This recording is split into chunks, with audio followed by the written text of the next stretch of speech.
Hello everyone, I'm going to talk today about addressing the legacy of slavery and empire at the National Trust for Scotland and at our properties and online. We've got so many fascinating stories related to slavery and empire at our properties, and the recent Black Lives Matter movement has brought this very much into focus, and I think we're all very aware that these are stories we should be telling, but also stories that can engage our audiences and increase visitor engagement with our properties and collections. Our recent amazing fundraising campaign that's going on at the moment has been headlined by Brian Cox, who's very generously given his time, I believe, to the Save Our Scotland campaign. So he's a classic example, isn't he, of a Scot who's gone abroad and done extremely well. And throughout history, there are examples of that. And of course, Scots went abroad because it was very hard to make a living here. They went to better themselves, really. And that's always been the case. And coming back to Scotland, they've brought back an awful lot of wealth and richness in monetary terms, but also in cultural terms too, enriching our world. A classic example of that is the Pineapple, this extraordinary building that we own. And in our terminology on the website, we do talk about pineapples. We talk about where they came from and when they were first grown in Scotland in our first glass houses. But we don't say an awful lot about the man who actually owned the building, Sir John Murray, Earl of Dunmore, who actually had quite a lot of jobs abroad. He worked as governor of Virginia, where he fought Trans-Appalachian Indians. He was Governor General of the Bahamas, and he actually offered freedom to any slaves who fought patriots on the side of the crown. Now, so when we describe that property as a summer house, we might also think about touching on those stories of the person who built it and how he accrued his wealth, or at least part of his wealth. Our vision of being caring, brave, curious, vibrant and inclusive needs to capture all of these stories. And it's not that we haven't done that in the past. We actually did have a project running about 10 years ago where we were addressing specifically properties on the west coast of Scotland, so places like Greenbank, Geilston, where we've known for a long time that there are slavery connections. And our local history group has picked up on those stories. Here's the Mearns History Group going into some detail about the slavery stories at those properties. We also produced a schools leaflet in 2011 on slavery, and it's still available online. And I think an updating of that would be something we could certainly look at. And of course, we have the famous story of Scipio Kennedy at Glen, an African boy who was brought back in the retinue of the wife of the Earl of Castles. And we tell that pretty much as a good news story because he was looked after very well by the family.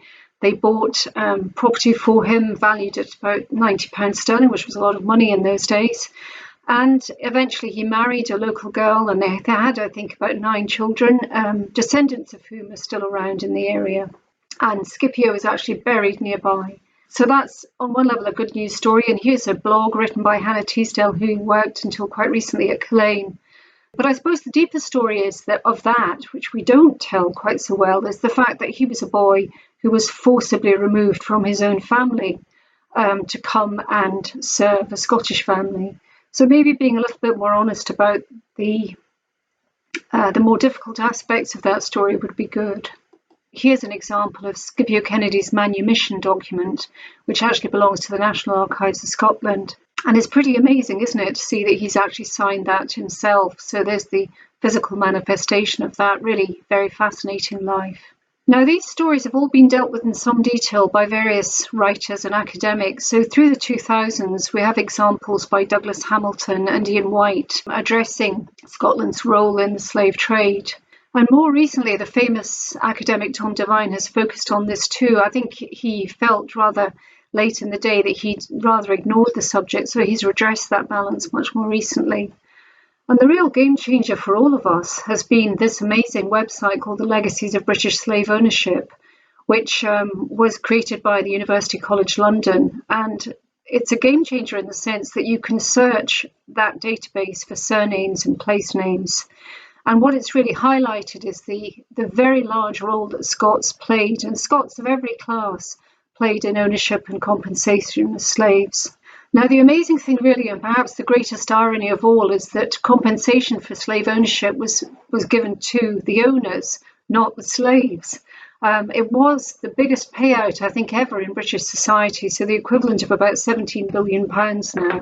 Slavery was abolished in 1833. The Act was actually enforced the following year in 1834. And in 1837, the Act was passed to compensate slave owners for their very valuable commodity of slaves.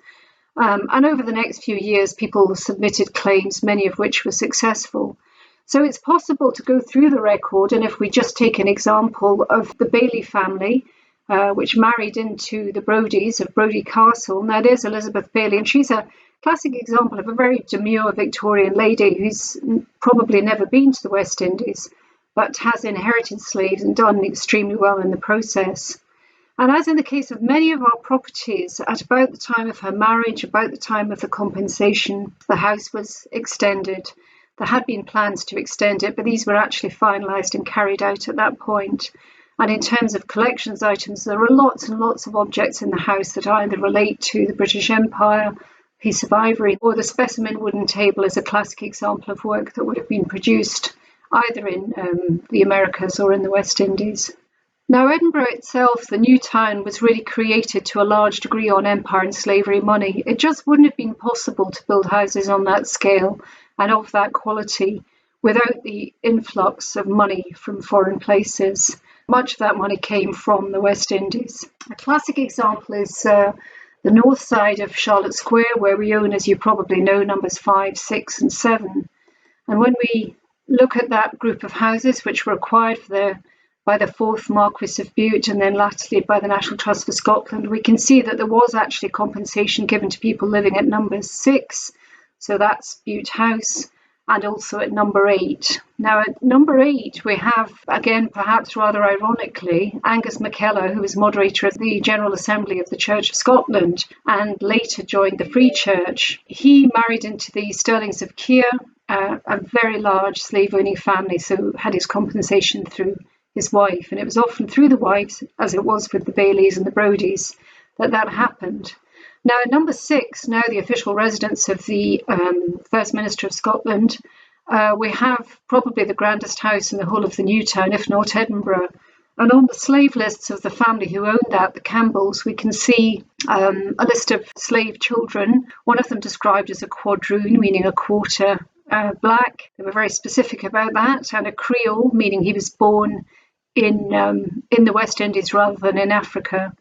And his surname you'll see is Gardner. His first name Alec, a very Scottish name, probably with a Scottish father. The next owner of the house, John Sinclair of Ulster, was compensated, and you can see the enormous wealth that brought to the family. Here he is in a magnificent full-length portrait by Sir Henry Raeburn.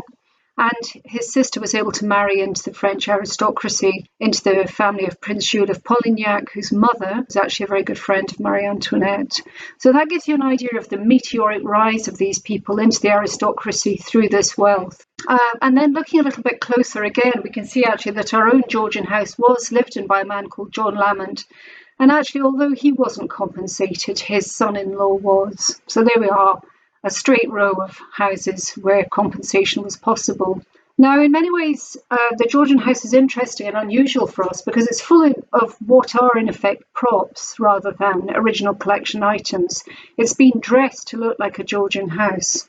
So that really frees it up in terms of what we can do with it. And many of you will know that we did an Enlightenment House play in 5 rooms a while ago, which was a great way of theatricalising the experience and turning what can be rather stage rooms into a theatre, really, of Hume and Adam conversing over claret and venison. So the possibilities exist. We did the same below stairs with the servant, the cook rather, but the same could be done with the stories of people living locally, not just the people who lived in that house.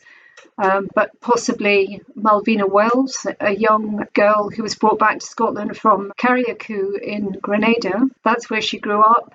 She was a maidservant to one of the little girls in this picture, the MacLean family, who then subsequently married a McRae. and lived in Scotland. So she came back to the new town and worked as a maidservant at 33 Great King Street. She then at one point was living as a landlady, I think, really, as the proprietor of a lodging house in Thistle Street, and then latterly again working as a maidservant in 2 Randolph Crescent and then 14 Gloucester Place, where she died.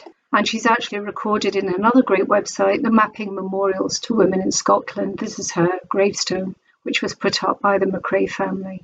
Another family were the Lindsays. You'll perhaps be familiar with the famous movie Belle, which records the story of Dido Belle, whose portrait here with her cousin Elizabeth hangs at Scone Palace in Perthshire. But Dido had 4 half-sisters, one of whom married a bookseller in Edinburgh, who was actually a very good friend of Robert Burns. So Robert Burns knew that woman whose mother is just recorded as Martha G, but would have been a slave. And Burns himself, of course, signed up to go and work on the plantations. But then fame and fortune and a growing family meant that he didn't have to go in the end. And my understanding is he was rather reluctant to go. And like a lot of people, was swept up in the anti-slavery movement and famously wrote the Slaves Lament about 5 years after he'd signed up to actually go and work in the West Indies. And of course, he's known for A Man's a Man for All That, which may be linked to Wedgwood's famous plaque of Am I Not a Man and Your Brother, part of the movement for the freeing of slaves. But throughout the time of the Burns Museum, it's important to remember that it has created really a place of pilgrimage for many people. This is a wonderful photograph of Clark Gable. And again, the Black Lives Matter movement have shown how Clark Gable actually tried to decolonise the set of Gone with the Wind, that famous movie that she was in. And when Hattie McDaniel won the award, the Oscar for Best Supporting Actress, she was made to sit separately from the rest of the cast, which Gable was not at all happy with. And they remained lifelong friends, and he attended her funeral. So we can see his visit to the Burns Museum as a pilgrimage. I think it's quite valid to do that. The same is true a few years later of Cassius Clay, who became Muhammad Ali, the famous boxer. This is a wonderful photograph of him with some of his fans at the Burns Museum. And I love the idea of us being able to tell those ongoing stories of slavery continuing to be relevant at the properties. Now, this is New Hills, the home of Lord Hales, who was one of the judges ruling on the Joseph Knight case.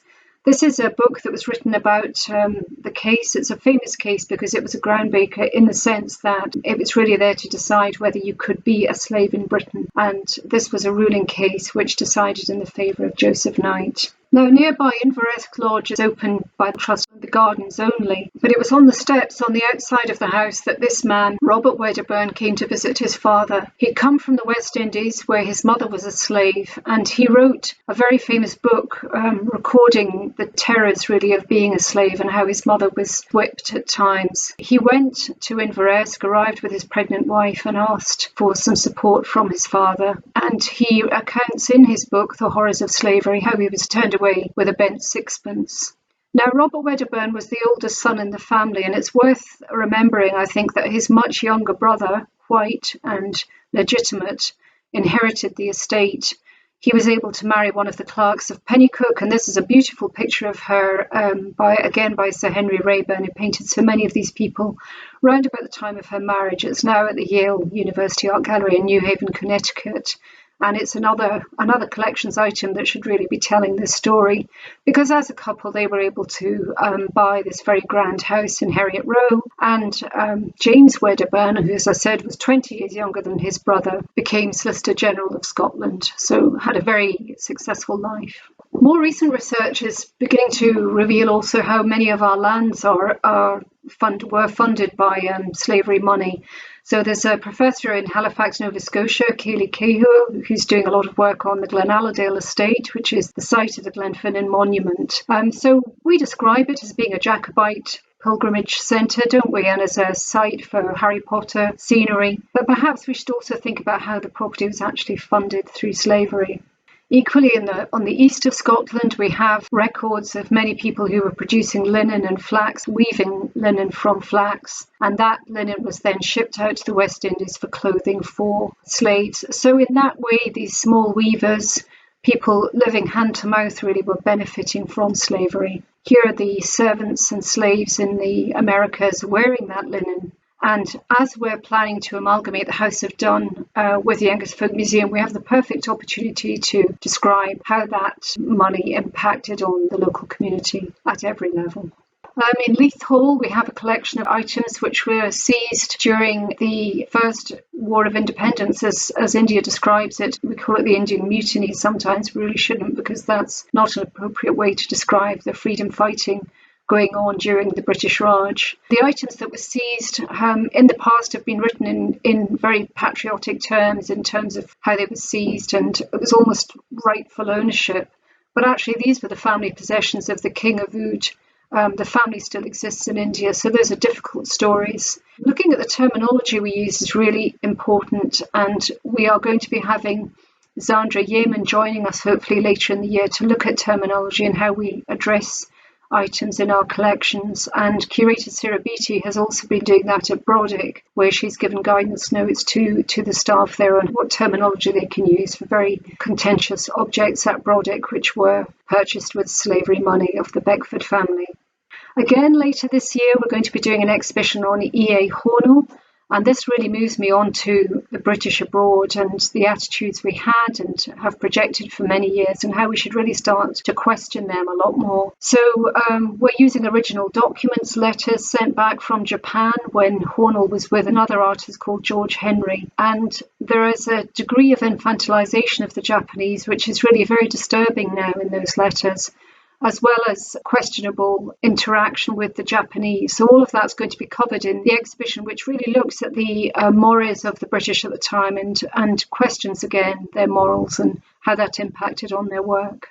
The Tenement House in Glasgow is a classic example where we're telling very well, I think, a story of a fairly well-to-do tailoress in Glasgow. But we own other apartments in the building, and I know there is a keenness amongst the people associated with that property to tell other stories, other layers, as they do, for example, at the Tenement Museum in New York, or the National Trust does with the Backs in Birmingham. So I think it would be great to think about those other stories. And I was really delighted last week to get this email from Ana Sanchez de la Vega at the Tenement Museum, where she's focusing on the collections there and posting relating to the Black Lives Matter movement and these amazing images that she's found in the archives there, and she's highlighting online whilst the property's closed. So that kind of contextualization, I think, is really exciting and really to be encouraged. Ultimately, it all boils down to what we tell the public, doesn't it? And we have some amazing guides and volunteers across the whole country. And I think the message I'd really like to get across is how there needs to be a complete democratization of this information, engaging people and getting everybody on board, embedding it in our practice. Projects are great, but this needs to become part of what we do every day. It can provide much greater enrichment for the public, but it can also make every visit more meaningful and more worthwhile.